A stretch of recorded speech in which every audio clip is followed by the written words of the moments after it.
Haya, habarini za saizi. Naomba unisikilize, acha unachokifanya nisikize, kwa sababu hii ni muhimu sana. Ni muhimu kwa afya yako, ni muhimu sana. Nimekuwa nikipata wagonjwa mbalimbali, especially nazungumzia nyie wapenzi wangu, nyie ndio mmekuwa nikipata aina tofauti tofauti. Anasema anasumbuliwa na kichwa, ila nilichokuja kugundua ni kwamba elimu kuhusu aina ya maumivu ya kichwa imekuwa ni ndogo sana kwa wengi wetu. Wengi tunaelewa ni migraines, ndio tunayoielewa, lakini kuna type mbalimbali za kichwa, na type hizi mbalimbali za maumivu ya kichwa zinakuja na sababu yake. Unaona, na ndio maana unaambiwa kwamba maumivu yakizidi muone daktari. Sasa wewe ambaye hutaki kwenda kumuona daktari na kila siku unakunywa painkiller, Panadol zimeshajaa nyumbani kwako, kichwa hakiachi kuuma, wewe diclofenac sijui headache zimejaa nyumbani kwako, zile ni dawa za kutuliza maumivu tu. Ndio maana naambia maumivu yakizidi muone daktari, maumivu yakijirudia muone daktari. Haya, naomba leo nikusaidie kidogo kujua aina za maumivu ya kichwa. Next time nitakuja nitakwambia na sababu zake, maana kila kichwa kina sababu zake, na sababu zake hizo zina matibabu yake. Zina matibabu yake na therapy zake. Kwa hiyo usipende unapoumwa kichwa, take action. Usipende kupuuza. Kwamba nimeshazoea kinakaa kinaniuma, ikifika muda huu kinaniuma. Okay. Leo nitaanza namba 1 mpaka namba hizo ili uwe na ufahamu kidogo. Namba 1, tukianza na tension headache. Tension headache ni kichwa ambacho kinauma upande wa kuzunguka kichwa hivi, hapa hivi, kwenye paji la uso hapa hivi, kushuka hivi hadi shingoni. Unaona, hii inaitwa tension headache. Tension headache, umeelewa? Yani kinakuuma hivi, kinakuuma humu, kinashuka mpaka huku. Hichi ni tension headache, kina sababu zake. Haya, namba 2 ni migraine, ambayo ndio wote tunaijua na ndio tunaitamka. Hii migraine ni kichwa cha upande mmoja, kinaumia upande huu hapa kulia, kinaumia hapa. Kinaanza hapa, kwa hiyo nikuwekee picha hapo ili ujue. Kinaanza upande wa kulia hapa hivi. Yaani kinakuwa cha upande mmoja hivi. Kama wanaojua vizuri, zamani wakati tulikuwa tunasikia kipanda uso, yani kinaanzia hapa kupanda juu, ila ni pande mmoja. Hiyo ndio migraine. Unaona, kwa sababu nimeamua kutoa elimu hii kwa sababu mtu anakuja analalamika anaumwa kichwa, kimwambia kichwa kinaumia wapi? Anakuambia kinauma hapa mpaka hapa. Umeshaenda hospitalini? Ndio. Wamekwambia nini? Wameniambia ni migraine. Kwambia that is not migraine. Ndio maana wamekupa dawa hazikusaidii. Tatizo lako ni hili na hili. Ndio nampa dawa sahihi, baadaye anakuja anasema yes, zimenisaidia. Kwa sababu alichoambiwa, sasa sijajua kama ni tatizo la daktari ama ni tatizo la yes, I don't know. Sitaki kujaji. Ila mimi nakupa elimu, chukua. Sawa. Kichwa cha 3 ni cha stress. Si ndio? Hichi kichwa cha stress kinaumia wapi?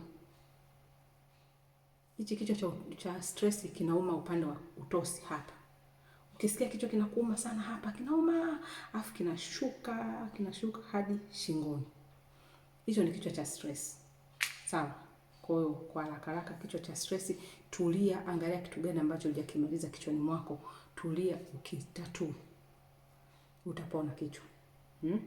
Pata utulivu. Yani kichwa cha stress kinakuja kwa sababu kuna jambo ambalo unaliwaza na haulimalizi, haulipati majibu. Kwa hiyo tulia, ulisawazishe, kichwa kitapona. Kichwa namba 4 ni sinus headache. Hichi kichwa kinaumia hapa, kuanzia hapa.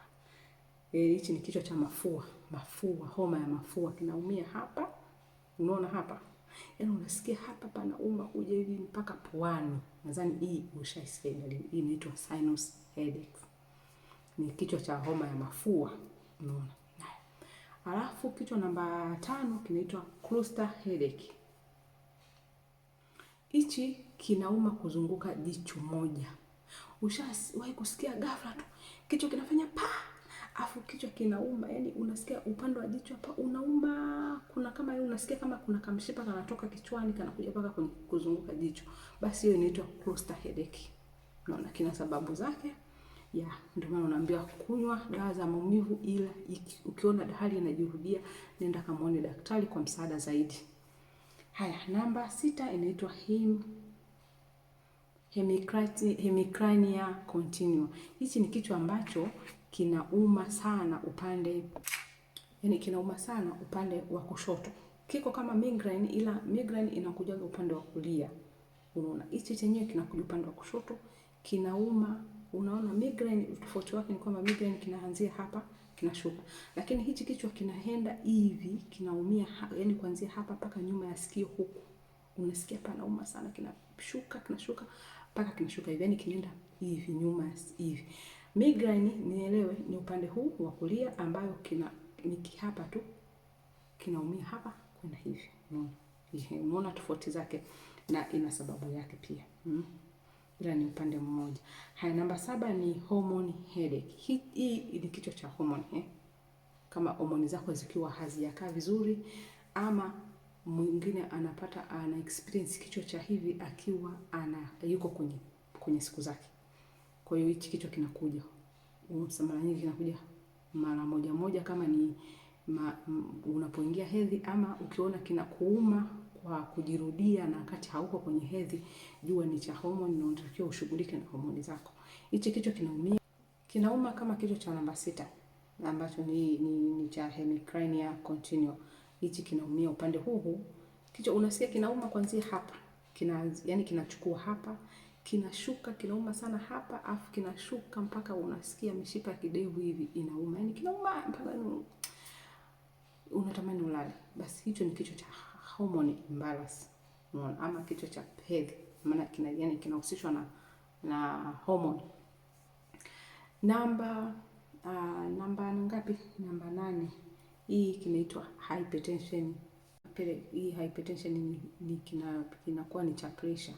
Kwa hiyo unaweza kusikia kichwa kinauma hapa kushuka mpaka yani kuzunguka haya maeneo. Kichwa kinauma sana mpaka unaona hauoni vizuri, unasikia kizunguzungu. Hichi ni kichwa cha pressure. Kwa hiyo unapokuwa mara nyingi kinakurudia kichwa cha hivi, kimbia cheki pressure yako na vile jitibu. Don't take it usichukulie poa. Take action. Sasa hichi kichwa cha hypertension ni kichwa kibaya sana, maana kinaweza kikakupeleka ukazima na kuzima. Haya, namba 9 ni rebound headache. Hichi kichwa huuma hapa karibu na utosi hapa. Utosi sio? Chenye huuma karibu na utosi. Yani unasikia unauma sana. Yani hadi inashuka hadi usoni, afu inarudi tena, inazunguka. Yani hapa inaanza hapa. Alafu kinapita kwanza kinaanza hapa kinauma, afu kinakuja hivi.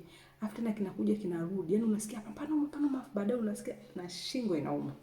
Hichi ndio kichwa kinaitwa rebound headache. Hichi kichwa kina sababu zake. Sawa, kina sababu zake. Maana kinaenda mpaka kwenye uti wa mgongo, kina sababu zake pia. Ukiona kichwa cha hivyo kinajirudia, mara kwanza kinaweza kukupa warning, mara ya pili ujue this is serious, nenda kamuone daktari ufanyiwe matibabu. Sawa. Haya, kichwa kinachofuata kinaitwa traumatic headache. Hichi kichwa ni cha tofauti. Chenyewe kinauma kwa mafungu. Kinaanza kwanza kuuma maeneo haya hapa. Unasikia kinauma, kinakuja mara hapa nyuma sikio panauma, alafu unashuka mpaka kwenye mshipa wa mgongo. Kinakuja kinapiga kama yani mara moja, yani kinapeana nafasi. Kinauma hapa, kinaacha, baadaye kinapiga hapa, kinauma, kinaacha, baadaye kinapiga hapa, kinauma, kinaacha. Hii ni cha post traumatic headache. Hii hapa ukiona inakurudia tena, muone daktari haraka, maana sio vizuri. Haya, kuna hichi kichwa kinaitwa spinal headache. Spinal headache hichi huuma kichwa chote hadi shingoni, yani kinauma. Sasa hii sasa ndio unaona kichwa kizima kinauma, yani kichwa kizima kinawaka moto, kinashuka mpaka shingoni, kichwa kinauma sana. Hichi kinaitwa spinal headache. Kina sababu zake, na ukiona kinazidi kuuma kamuone daktari. Kwa namba kichwa kingine kinaitwa thunderpack. Hichi thunder cramp headache, yes, thunder cramp headache. Jamani, kizungu sio chetu, azonga tumeshaelewa. Hichi kichwa kinaumia upande wa kulia, ila maumivu yake ni tofauti. Maumivu yake yanakuwa yanakuja kwa mafungu. Unasikia panauma hapa pana. Wewe ambaye umesha experience aina ya hichi kichwa unanielewa ninachokiongea Ila kwa ambaye huja experience you can understand. Ila hii video itakusaidia one day kikupata. Unasikia kinauma kwa mafungu, nauma hapa kinaacha, kinauma hapa kinaacha, kinauma hapa kinaacha, kinaenda mpaka shingoni. Hichi kinaitwa thunder. Yaani cha mwisho cha leo ni kinaitwa icepack headache. Hichi pia kinauma kama kinavyouma thunder one, ila chenyewe ni upande wa kushoto. Unaona kile hichi nini thunder cramp ni upande wa kulia, hichi kina upande wa kushoto. Na ieleweke, unajua kama ilivyo wizara kama ilivyo tasnia ya health ilivyo kubwa, unajua mwili wa binadamu umegawanyika kwenye makundi mengi sana. Ndio maana one doctor can't finish every body of you human being.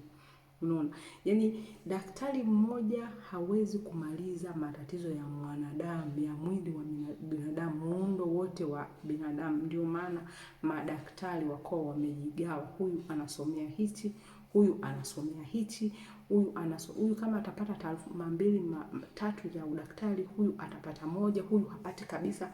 Ndio maana usimlaumu, mimi huwa simlaumu dokta ambaye amemtibu mgonjwa wangu ambaye amekuja akaniambia kwamba dokta amenipa dawa hizi hapa na wakati mimi naumwa hichi hapa.